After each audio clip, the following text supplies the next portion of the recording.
नमस्कार दोस्तों, बेहद स्वागत है और मैं हूं आपके साथ तन्नू।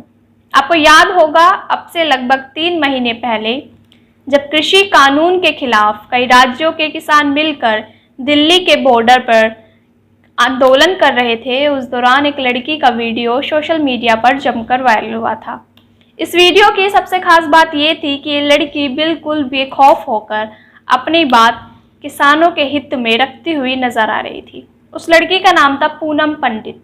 पूनम पंडित के अंदर सबसे बड़ी खासियत यही है कि वो बिना किसी से डरे हुए अपनी बात लोगों तक पहुंचाती है और सरकार पर निशाना साधने से भी नहीं कतराती है, खुले तौर पर, चाहे पत्रकार हो या अन्य कोई भी बड़ा नेता। पूनम पंडित हर किसी के लिए और हर गलत के खिलाफ अपनी आवाज बुलंद करती है। आज के इस वीडियो में हम आपको बताएंगे पूनम पंडित के बारे में सारी जानकारी कि किस तरीके से एक गरीब किसान परिवार से निकलकर पूनम पंडित गोल्ड मेडलिस्ट बनी और उसके बाद लगातार अब भी वो किसानों के लिए अपनी आवाज बुलंद कर रही है। तो चलिए शुरू करते हैं। पूनम पंडित का जन्म 24 नवंबर 1996 में बुलंदशहर के एक छोटे से गांव इस्माइलपुर में हुआ था। उनके परिवार में उनके माता पिता, एक भाई और 2 बहनें भी हैं और पूनम पंडित अपने परिवार में सबसे छोटी है। पूनम पंडित के पिताजी ड्राइवर थे और उनकी माताजी भी फैक्ट्री में काम किया करती थी। परिवार की स्थिति शुरू से ही खराब रही, जिसके चलते उनको कई सारी तकलीफ़ों का सामना करना पड़ता था। पूनम पंडित शुरू से ही एक होनहार लड़की थी, क्योंकि जब वो छोटी थी तो सिलाई सीखने का और अन्य घरेलू काम का भी उन्हें काफ़ी चस्का था, लेकिन आर्थिक स्थिति ठीक ना होने के कारण उनकी माताजी उनको ये सब नहीं सिखा सकी। पूनम पंडित बताती है कि जब वो कभी सिलाई सीखने जाती थी या फिर किसी को सिलाई करते हुए देखा करती थी तो वो लोग उसे वहाँ से भगा दिया करते थे, क्योंकि उन्हें लगता था कि पूनम पंडित कोई भी चीज़ आसानी से सीख जाती है और हो सकता है ये उनके लिए नुकसानदेह हो और इसका प्रभाव उनके बिजनेस पे पड़े। पूनम पंडित ने 5वीं तक सरकारी स्कूल में पढ़ाई की, लेकिन क्योंकि माताजी को लगा कि पूनम पंडित पढ़ने में दिलचस्पी रखती है और कुछ बेहतर वो अपने परिवार के लिए, अपने समाज के लिए कर सकती है, तो फैक्ट्री में काम करके पूनम पंडित की माताजी ने उनका दाखिला एक प्राइवेट और अंग्रेजी मीडियम स्कूल में करा दिया, जिसके बाद वो अंग्रेजी मीडियम स्कूल में पढ़ने लगी। 10th 12th उन्होंने यूपी बोर्ड से की, जिसके बाद उन्होंने ग्रेजुएशन में एडमिशन लिया। बीए के दौरान उनके पास जो सब्जेक्ट थे उसमें हिस्ट्री, पॉलिटिकल और हिंदी थी। इसके बाद उन्होंने मास्टर्स की और मास्टर्स में उन्होंने पॉलिटिकल साइंस चूज़ की। शायद यही एक बड़ी वजह है कि पूनम पंडित देश की राजनीति को और राजनीति हलचल को अच्छी तरीके से समझ पाती है।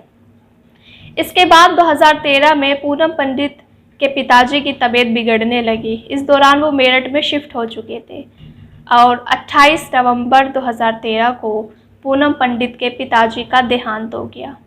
पिताजी के देहांत के बाद घर की स्थिति और ज़्यादा बिगड़ने लगी, क्योंकि इस समय माँ अकेली पड़ चुकी थी जो घर में कमाने वाली थी। पूनम पंडित को ये बर्दाश्त नहीं हुआ और वो घर से बाहर निकलकर खुद भी अपने परिवार के लिए कुछ करने लगी। 2013 से लेकर के 18 तक पूनम पंडित ने शूटिंग सीखी। वो बताती है कि उनके एक दादाजी, जिन्हें वो बड़े पापा भी कहा करती थी, जो कि यूपी पुलिस में एसएचओ के तौर पर कार्यरत थे, उन्होंने पूनम पंडित को शूटिंग सीखने के लिए प्रेरित किया। प्रारंभ में पूनम पंडित ने इसके लिए मना कर दिया, क्योंकि उन्हें लगा कि शूटिंग किसी फिल्मी इंडस्ट्री से संबंधित है, लेकिन जब शूटिंग सेंटर वो पहुंची और सीखने के लिए शुरुआत करी तो सब चीज़ें बिल्कुल अलग थी।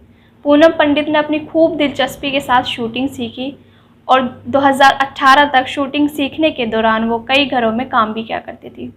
पूनम पंडित बताती है कि शूटिंग सीखने के दौरान उन्हें कई सारी तकलीफ़ों का सामना करना पड़ रहा था, क्योंकि परिवार की स्थिति ठीक नहीं थी और पिताजी के चले जाने के बाद माता के ऊपर सारा कुछ भार आ गया था। और इसके बाद उन्होंने खुद डिसाइड किया कि वो भी बाहर जाकर अपने परिवार के लिए कुछ कमाएगी। वो बताती है कि उन्होंने दूसरों के घरों में कपड़े धोने, बर्तन मांजने तक का काम भी किया, यानी कि उनका लाइफ बिल्कुल पूरी तरीके से स्ट्रगल से भरा हुआ था। 2018 में भारत का प्रतिनिधित्व करते हुए पूनम पंडित नेपाल से गोल्ड मेडल भी लेकर आई। जो कि उनके लिए और उनके परिवार के लिए बेहद खुशी की बात थी। पूनम पंडित शूटिंग में इतनी ज़्यादा दिलचस्पी थी, आप इसी बात से अंदाज़ा लगा सकते हैं कि चंद्रा तोमर जी भी उनको शूटिंग सिखाया करती थी। एक दिन पूनम पंडित अपनी बात रखने के लिए उस जगह पहुंची जहाँ पे कई किसान मिलकर प्रोटेस्ट कर रहे थे। उस दौरान किसी ने उनसे पूछा कि आप यहाँ क्या कर रही है, तो इसमें उन्होंने एक बड़ा खूबसूरत सा जवाब दिया कि ये जो प्रोटेस्ट है वो हमारे किसान लोग कर रहे हैं और वो इस देश के अन्नदाता हैं, उन्हीं के दम पर हमारा पूरा भारत देश चल रहा है, तो ये शायद उनका कर्तव्य बनता है कि अगर उनको कुछ तकलीफ़ है या उनके साथ कोई अन्याय हो रहा है तो वो उनके साथ खड़ी रहे। जिसके बाद पूनम पंडित सभी की नज़रों में आ गई और इसी तरीके से लगातार वो कृषि कानून के खिलाफ और किसानों के हित में अपनी बात रखती है। पूनम पंडित खुद भी एक किसान परिवार से ताल्लुक़ रखती है। अपने बचपन के दौर में वो अपनी माँ के साथ मिलकर कृषि भी किया करती थी। कई चीज़ें उन्होंने स्ट्रगल की, बहुत सारी चीज़ों सेक्रीफाइस की, जिसके बाद वो आज इस मुकाम पर पहुँची।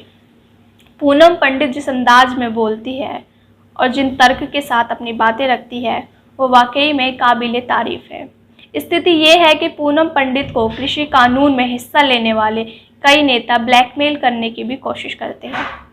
वैसे पूरे देश में लॉकडाउन लगा हुआ है, कई लोगों की जानें जा रही है, स्थिति खराब है, लेकिन इसके बावजूद भी पूनम पंडित का हौसला अभी तक नहीं गिरा है। चाहे बेशक से वो प्रोटेस्ट की जगह पर ना मौजूद हो, बॉर्डर पर वो इस समय ना खड़ी हो, लेकिन इसके बावजूद भी अपने सोशल मीडिया अकाउंट पर हमेशा वो लाइव आकर किसानों के हित में अपनी बात रखती है। जब भी किसानों के खिलाफ कुछ स्टेटमेंट सरकार देती है या किसानों से संबंधित कोई भी खबर सोशल मीडिया पर वायरल होती है, उसके लिए पूनम पंडित हमेशा तैयार रहती है और अपनी बात रखने के लिए किसानों के लिए वो हमेशा अपने सोशल मीडिया पेज फेसबुक से हमेशा लाइव आती है और सफाई देती है। पूनम पंडित ने अपने जीवन में काफ़ी संघर्ष किया है। शुरू से ही परिवार की आर्थिक स्थिति खराब रही, खुद वो कृषि से संबंधित कार्यों से लगी रही, दूसरों के घर में जाकर उन्होंने काम किया, इतना स्ट्रगल किया। शायद आज यही वजह है कि पूनम पंडित लोगों के लिए इतनी ज़्यादा महत्वपूर्ण है और इतना ज़्यादा लोगों के दिलों में अपनी जगह रखती है। पूनम पंडित जैसे लोगों की हमारे देश को बेहद ज़रूरत है और इन लोगों के बारे में जानना भी हमारे लिए बेहद ज़रूरी है, क्योंकि जिस तरीके का स्ट्रगल पूनम पंडित ने अपनी ज़िंदगी में किया है वो वाकई काबिले तारीफ़ है। एक आम नागरिक होने के नाते हमारा भी फ़र्ज़ बनता है कि हम देश में हो रहे अत्याचारों और जो कानून है, उनके जो गलत कानून है, उनके खिलाफ़ आवाज़ उठाए। पूनम पंडित भी वही कर रही है, वो भी एक आम नागरिक होने के नाते किसानों के लिए बोलती है। उनका राजनीति में आने का कोई विचार नहीं है, लेकिन इसके बावजूद भी वो कहती है कि अगर ज़रूरत हुई तो हम राजनीति में कदम रखने के लिए तैयार हैं। फ़िलहाल वो किसानों के साथ खड़ी है और लगातार खड़ी रहेगी। तो ये थी पूनम पंडित की कहानी। ऐसे ही और वीडियोस देखने के लिए आप हमारे चैनल को सब्सक्राइब कर सकते हैं। हमारे वीडियो को ज़्यादा से ज़्यादा शेयर करें।